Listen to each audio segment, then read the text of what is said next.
Welcome to Catholic Light. Join me, Becca Doherty, each week as we shed a little light while keeping the conversation light. Hi, and welcome back to another episode of Catholic Light. Thanks for joining me. And thanks for hanging for the last couple weeks. So it's been 2 weeks since our last episode. I don't think I told you before I left. The reason why I took off a week is that my brother, Father Gregory, who's a Dominican priest for the Eastern Province of St. Joseph, so he typically is in the Washington, D.C. area, has been studying for working on a PhD in Switzerland for the last 3 years. And so last year, my dear friend Teresa and I went to visit him, but we met in France, did a little trip with him there. And his time in Switzerland is ending. He comes home in about a month. And my sister Kristen said, you know what, not one of us has gone to visit him in his studying town, Freiburg, Switzerland. So we haven't seen, none of us has seen, where he lives or studies. We should go. So a month before Greg is leaving Switzerland, my sister Christy, my friend Teresa, and I flew out to meet him for a relatively quick visit to, again, see where he's been studying, meet his friends, and kind of live the life with him for a few days and spend some time with him before he's off to the races. So that's where we were. And it was a joy to be with my brother Greg. I think I've talked about him a number of times, but if you're looking for another podcast, he and 4 other friars have had a podcast for about 4 years now called Godsplaining, also available on iTunes or wherever you listen to your podcasts. And what's their tagline? Contemplative Preachers, Contemporary Age, where they basically take up different topics each week, and two of the 5 friars, and they go in different combinations, will, chat about a particular topic and shed some beautiful, clarifying theological light on it. So if you're looking for another podcast, a Catholic podcast, I recommend Godsplaining. My brother Greg also appears pretty frequently. Actually, I think he does like a monthly shtick on Matt Fradd's Pints with Aquinas. And then, you can find him on other podcasts as well. My sister jokes. So right now, hustle or being a hustler is kind of like a buzzword. So a lot of people are hustlers. They're, kind of like carving out their path, making money on the side, making a name for themselves. And so my sister jokes that Father Gregory is a pro bono hustler. He's on a number of podcasts. He's writing his dissertation.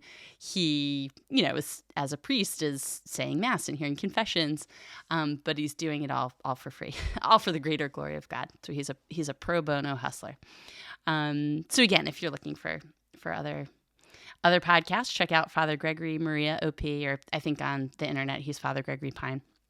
And so here we are, back at it again in part 3 of the Catechism, the morality section, and we're in section 1 of part 3. So recall that section 1 is kind of the general discussion of the topic, and then section 2 gets into the specifics. So we're talking about some of the big concepts in part 3, section 1, before we get into part 3, section 2, which specifically goes through each of the 10 commandments. So we continue our discussion today of freedom. We started to talk in the last episode a little bit about humanity's freedom, man and woman's freedom. We are made with rational intellects and free wills to know the truth and choose the good. But because we are free, we could use our rational intellects to not know the truth, and we could use our free wills to not choose the good. So it's up to us. God does not force us to choose him nor love him. We can go our own way. But we believe that God is the source of life and love. He is truth, beauty, and goodness. So who would not want to say yes to that? So in paragraph 1749 today, we read that freedom makes man a moral subject. Man is the father of his acts. So again, freedom makes man a moral subject. The fact that we are free allows us to talk about man and woman as moral subjects, because if we weren't free, there would be no reason to talk about morality. If we were, as I think I mentioned in the last episode, like these cute little sheep, which Christians are often stereotyped as being, just blindly following the shepherd, just kind of bleeding along, doing as we're told.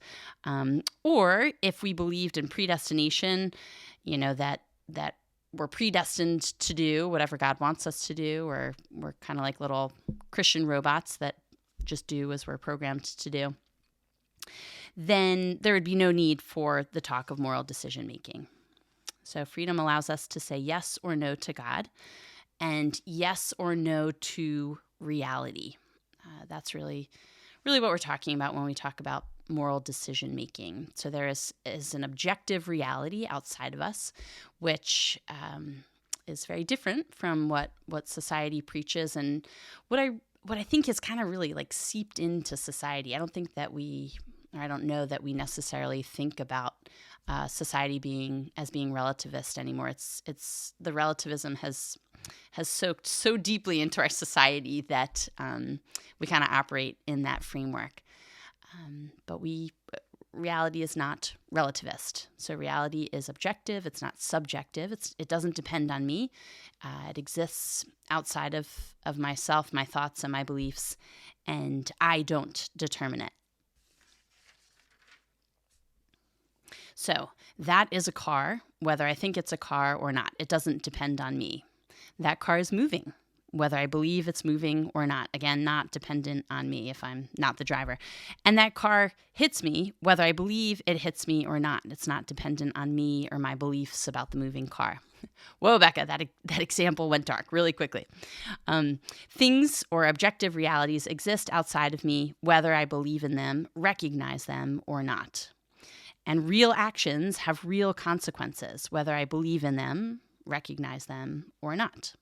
So I might have mentioned in a previous episode how a number of my students over the years, without even realizing it, talked as though the Judeo-Christian God was kind of like just an option for Jews or Christians. And those who were Buddhist or Hindu or atheist, a number of my students believed, again, kind of unknowingly, because it's, again, that relativism has really just seeped, is that a word? Seeped into our culture,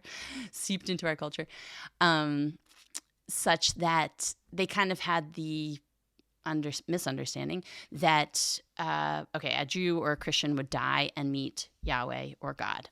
A Buddhist would die and potentially experience nirvana and not meet the Judeo-Christian God. An atheist would die, and that would be it. There would be no God for the atheist.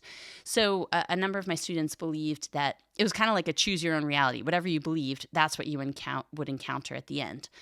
But the truth is, what we believe will actually happen is that let's say as Christians, as Catholics, we are either right and will die and will meet the Judeo-Christian God, Yahweh, God, Abba, Father, or we won't. We'll be dead in the ground, and that's it. There is no God, and this was all a misunderstanding, and I just spent 2 years going over the Catechism of the Catholic Church for no real reason. But the reality is, if atheists are right, then they're right. There's no God. We die, and we don't encounter a God who doesn't actually exist. But again, because that relativism has just really kind of pervaded our culture and our understanding of so many different things, not just in the realm of religion, but in so many ways, so many areas of life. We often approach religion, God, the church, morality relativistically. And so the whole point of Catholicism, of divine revelation, of Jesus entrusting these teachings to the church to then hand down through the ages to the church and to all of the world, is to help us to come to know and understand that reality, whatever it is, and live in accord with it, use it properly, so as to achieve the specific goals, ends, purposes, to ultimately achieve the big goal, end, or purpose of life. So I used, in the last episode, I used like very simple examples of like lawnmowers and clocks and sandwiches. To use a more serious example, the church teaches me about human sexuality so that I can use this dimension of my humanity, my sexuality properly when it comes to marriage and family life, when it comes to using or not using contraception, to getting an abortion or not getting an abortion, so that I can achieve the end, the goal, the purpose of my sexuality. And then as a result, because that's a component of my humanity, achieve the goal, the end, the purpose of my humanity, which is happiness. We see this on a local level. In terms of teaching children, whether it's our own children or when we teach children at school. And that's we teach kids, X, Y, and Z. This is how the world works, so that kids can live in accord with it and use it or live in accord with it properly, and then achieve happiness. So very simply, we teach kids that if you eat vegetables over cookies and ice cream, that will make you more healthy and ultimately more happy. Your body will work better. You'll be able to move and play and run, and God willing, live longer and happier and more healthily. We teach our children to go to church, not because it's just an arbitrary rule that, some of us believe and think we should impose on our children, but because we believe that as human beings, we are made for a capacity with God. We're actually made to be in relationship with and worship, set aside time each week, each day to be with God. And so we teach our children, go to church, at first very simply, okay, every Sunday we go to church. And then as the children grow, we teach them, why and where that comes from and more what that can lead to, because we believe in the reality that we are made with a capacity for God. You might have heard that kind of like cutesy little phrase, like, every human heart has a God-shaped hole that only God can fill.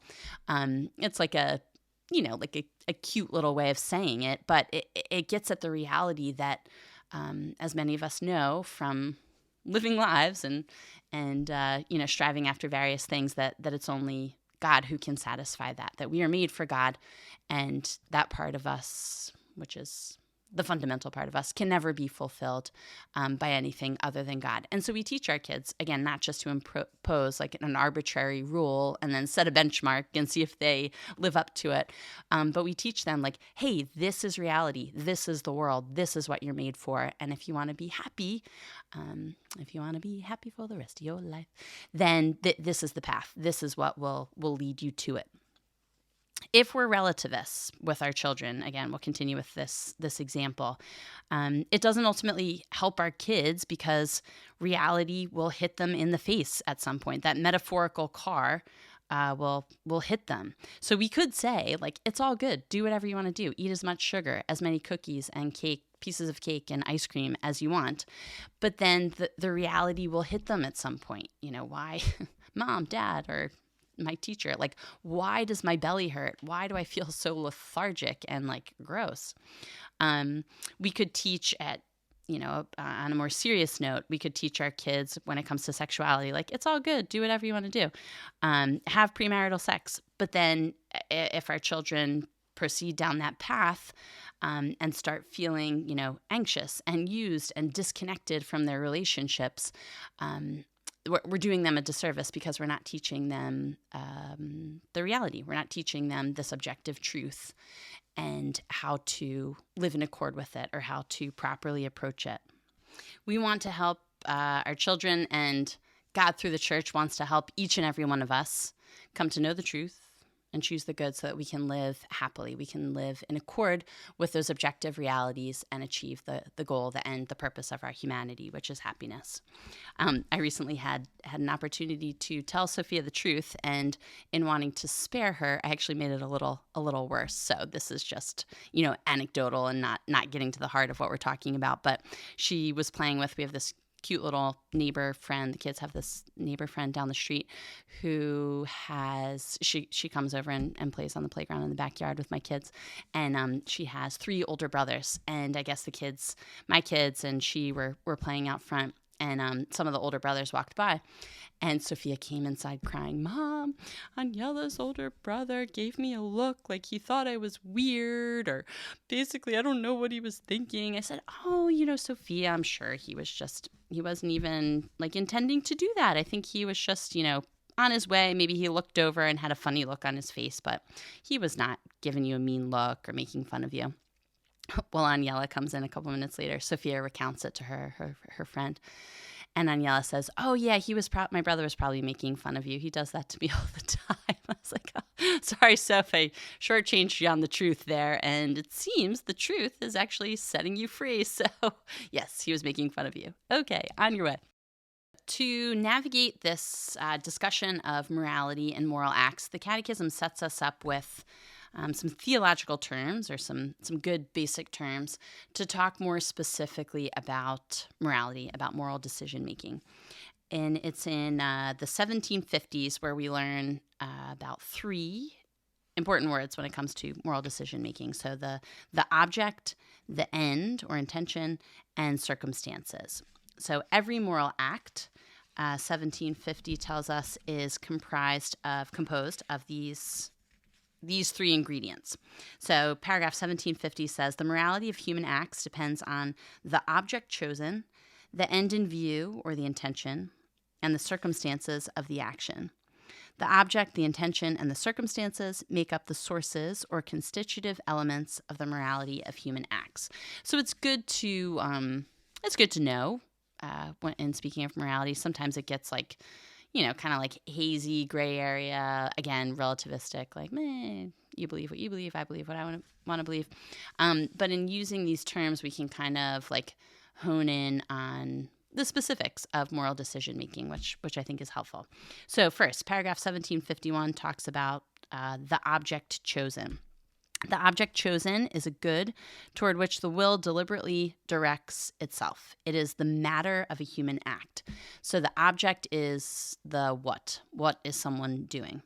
Paragraph 1752 then explains the intention. In contrast to the object, the intention resides in the acting subject. The intention is a movement of the will toward the end. It is concerned with the goal of the activity. So the end, the intention is the why. Why is someone doing what he or she is doing?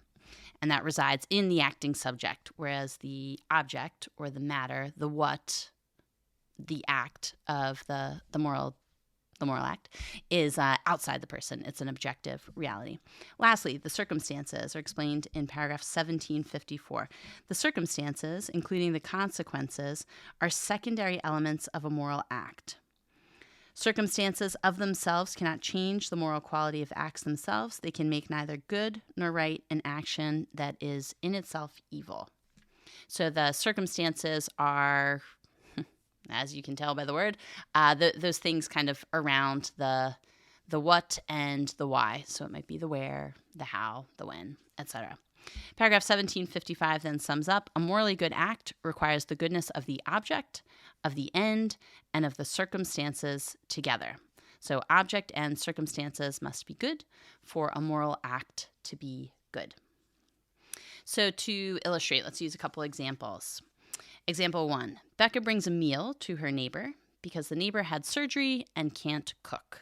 Okay, the object, or the what, is bringing a meal. So preparing and bringing a meal to the neighbor. The why, it seems that Becca wants to help or intends to help the neighbor, and then the circumstances will be because the neighbor had surgery, can't cook, those other kind of descriptors of the what and the why.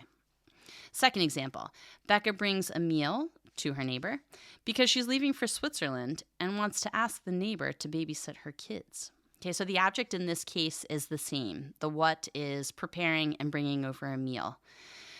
The intention now has changed. It seems that Becca's intention has gone from being other-centered, so helping her neighbor, to now self-centered. It's not a bad thing to ask someone to babysit your kids, but it just changes the tone of the overall moral act. A third example, Becca brings a gross meal to her neighbor because she hates her neighbor's siding and has to look at it every day and wants to get back at her neighbor. Wow, this is taking a turn, Becca. So the object is the same. Becca prepares and brings a meal over to her neighbor. The intention is now bad, so she's seeking revenge. in a very passive-aggressive way. And the circumstances have also changed the quality of the moral act. So she's not just bringing a meal, she's bringing a gross meal. And so that changes the moral quality of the act. All right, fourth example. Becca brings a poisonous meal over to her neighbor because she doesn't like her neighbor's siding, no longer wants to look at it, and hopes that if her neighbor gets sick, she'll have to sell her house. Someone else will move in and change the siding. Wow, speaking of dark, Becca, that just went really dark. I was leaving the house the other day, and Lucy was on the floor. Lucy, who's very close to crawling and rolls all over the place. And basically, like, I was in a rush. Dan was taking care of the other kids. I was like, okay, babe, gotta run. Love you. Lucy's in the family room. There's only like 10 small objects around her she can choke on. I'll see you later. He goes, wait, what? I was like, okay, just making sure you're paying attention. Love you. Bye. Please excuse this dark example for the purpose of illustration.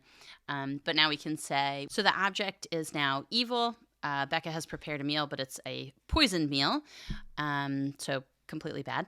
And then the intention or the end is bad. Her intention is to make the neighbor so sick that she no longer can live in her house. In this case, this fourth example, even if the circumstances are good, let's say that the meal is delicious, the object is bad because it's poisoned. The meal is poisoned and can't be transformed into a good object, even if the end is good. So let's say in some weird way, I think I'm helping my neighbor by teaching him or her a lesson that will, in the end, make them better people. Like, oh, this was all to help you see like how terrible your siding is, and now you're more aware of other people, your neighbors, and the world around you. The object, making a deadly meal, is still inherently evil and cannot be transformed by the end or the circumstances. So the what one is doing is, or the object, what one is doing is the most important ingredient. It's the objective reality outside of us. The end, the intention, and the circumstances might make it a little better or less bad, but they can't completely change it. So if an object, what one is doing, is inherently evil or bad, it can't be transformed by the intention, a good intention, or the circumstances, which potentially make it a little less bad. So I'll use a recent example you might have seen in the news. Dennis Prager, who is, I believe, his claim to fame is he's a conservative pundit, revered by many. So prolific writer, has given a number of interviews, etc. Recently said, I believe in an interview, that he believes that pornography, the use of pornography and masturbation within marriage can be good in that it could help prevent adultery. So pornography and masturbation viewed by many as inherently evil, wrong, bad, he said could be transformed into good actions in a spirit of preventing adultery in a marriage. As you can imagine, the internet blew up over this. Dennis Prager is, I think he's married for a third time, and so people were just really laying into him about the supposed like fruits of this decision making, and how in reality it does not bear out. So paragraph 1756, I think, sheds a little light on this. It says, "It is therefore an error to judge the morality of human acts by considering only the intention that inspires them, or the circumstances, environment, social pressure, duress, emergency, etc., which supply their context. There are acts in and of themselves, independently of circumstances and intentions, are always gravely illicit by reason of their object, such as blasphemy, perjury, murder, adultery. One may not do evil so that good may result from it." So I end the first half of this episode with this paragraph because not just now, but I think throughout human history, many, myself included probably, will say that the ends justify the means, or, I'm doing this not so good or maybe even terrible thing because I hope that good will come from it, or I think that in the end this bad thing will be justified. So the Catechism teaches us, God teaches us through the Church, that the ends do not justify the means. In the case of grave error, of inherently evil, bad objects or things, the what of a moral circumstance, the moral object, bleh, the end of a moral decision, a moral act. Some are inherently evil and cannot be justified by good intention or diminishing circumstances. So again, paragraph 1756 just, I think, very clearly sums it up by saying, one may not do evil so that good may result from it. Many will take the long view. Well, in the end, good will come from this. But every moment touches eternity. So eternity is now, is now, is now. And so to commit an evil act cannot be justified now. And so this is just a brief look at the ingredients, the components of moral acts, the object, the what, the end or intention, the why, and then circumstances, the how, when, who, etc., which will set us up to talk more specifically about the Ten Commandments and moral decision making in section 2 of part 3. So we'll take a brief break and then return on the second side to read paragraphs 1749 through 1775. Thanks for sticking around.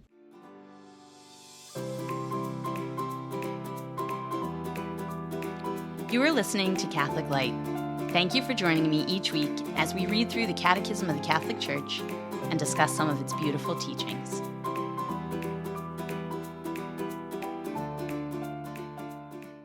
Hi, and welcome back. We'll now read paragraphs 1749 through 1775. Article 4, the morality of human acts. Freedom makes man a moral subject. When he acts deliberately, man is, so to speak, the father of his acts. Human acts, that is, acts that are freely chosen in consequence of a judgment of conscience, can be morally evaluated. They are either good or evil. The sources of morality. The morality of human acts depends on the object chosen, the end in view or the intention, the circumstances of the action. The object, the intention, and the circumstances make up the sources or constitutive elements of the morality of human acts. The object chosen is a good toward which the will deliberately directs itself.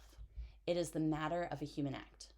The object chosen morally specifies the act of the will, insofar as reason recognizes and judges it to be or not to be in conformity with the true good. Objective norms of morality express the rational order of good and evil attested to by conscience. In contrast to the object, the intention resides in the acting subject. Because it lies at the voluntary source of an action and determines it by its end, intention is an element essential to the moral evaluation of an action. The end is the first goal of the intention and indicates the purpose pursued in the action. The intention is a movement of the will toward the end. It is concerned with the goal of the activity. It aims at the good anticipated from the action undertaken. Intention is not limited to directing individual actions, but can guide several actions toward one and the same purpose. It can orient one's whole life toward its ultimate end. For example, a service done with the end of helping one's neighbor can at the same time be inspired by the love of God as the ultimate end of all our actions. One and the same action can also be inspired by several intentions, such as performing a service in order to obtain a favor or to boast about it. A good intention, for example, that of helping one's neighbor, does not make behavior that is intrinsically disordered, such as lying and calumny, good or just. The end does not justify the means. Thus, the condemnation of an innocent person cannot be justified as a legitimate means of saving the nation. On the other hand, an added bad intention, such as vainglory, makes an act evil that in and of itself can be good, such as almsgiving. The circumstances, including the consequences, are secondary elements of a moral act. They contribute to increasing or diminishing the moral goodness or evil of human acts, for example, the amount of a theft. They can also diminish or increase the agent's responsibility, such as acting out of fear of death. Circumstances of themselves cannot change the moral quality of acts themselves. They can make neither good nor right an action that is in itself evil. Good acts and evil acts. A morally good act requires the goodness of the object, of the end, and of the circumstances together. An evil end corrupts the action, even if the object is good in itself, such as praying and fasting in order to be seen by men. The object of the choice can by itself vitiate an act in its entirety. There are some concrete acts, such as fornication, that it is always wrong to choose, because choosing them entails a disorder of the will, that is, a moral evil. It is therefore an error to judge the morality of human acts by considering only the intention that inspires them or the circumstances, environment, social pressure, duress, or emergency, etc., which supply their context. There are acts which, in and of themselves, independently of circumstances and intentions, are always gravely illicit by reason of their object, such as blasphemy and perjury, murder and adultery. One may not do evil so that good may result from it. In brief, the object, the intention, and the circumstances make up three sources of the morality of human acts. The object chosen morally specifies the act of willing accordingly as reason recognizes and judges it good or evil. An evil action cannot be justified by reference to a good intention. The end does not justify the means. A morally good act requires the goodness of its object, of its end, and of its circumstances together.